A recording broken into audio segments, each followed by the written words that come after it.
Okay, let's be honest. Have you ever been in the middle of a sentence and just stopped? Wondering, should I say come here or go there?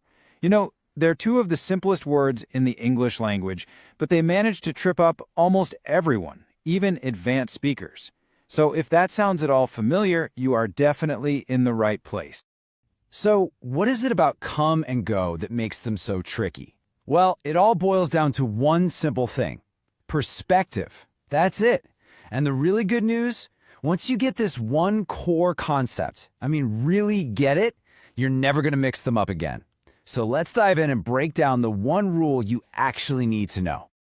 All right, the entire rule, and I mean the whole thing, really hinges on just two key players in any conversation.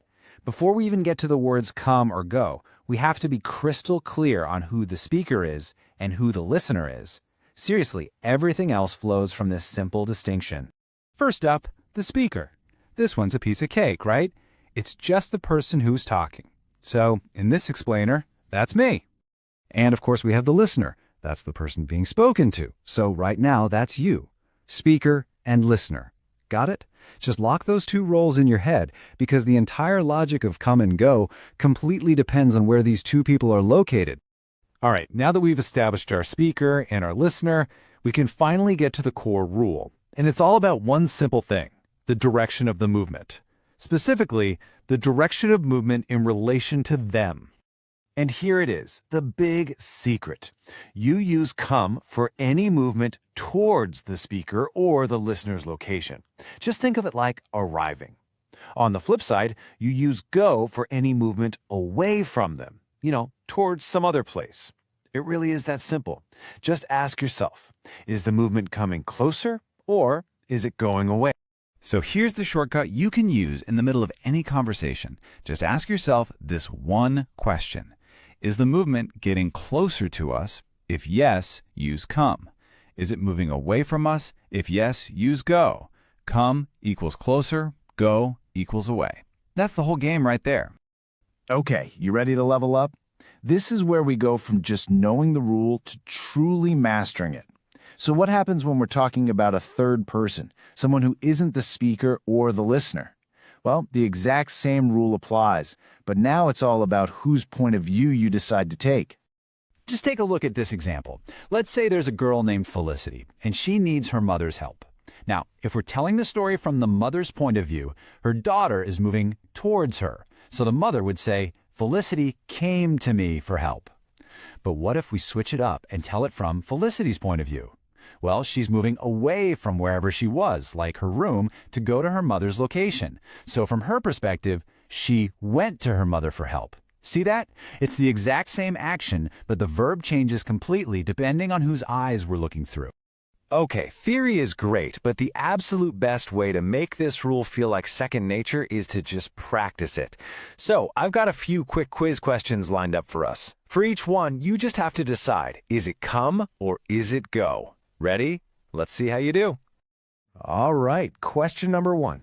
Picture this. You're on the phone with a friend. You are at Juan's party, and you say to them, I'm at Juan's party. Why don't you blank here? The answer has to be come, right? Because you, the speaker, are at the party.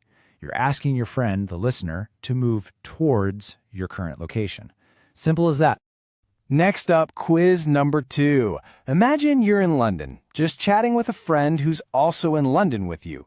You're talking about a past vacation, and you say, I absolutely loved Seville. I'd love to blank back there one day.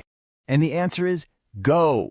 It has to be go because you are both in London. Seville is a totally different place, so the movement is away from where you both are right now. You would go from London to Seville. Okay, on to the next one. You saw a really great movie last night and you're telling your friend about it.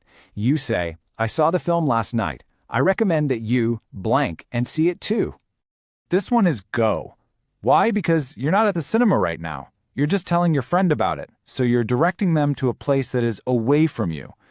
Now here's the interesting part. If you had said, do you want to come see it with me tonight? That changes everything, because then you're inviting them to join you, to move towards you. But in this case, it's just a recommendation to go somewhere else. All right, let's try a trickier one now. This one has 2 blanks. So imagine you are at the office, talking to a coworker. You say, I blank to work by bus, but I will blank home by train. What do you think?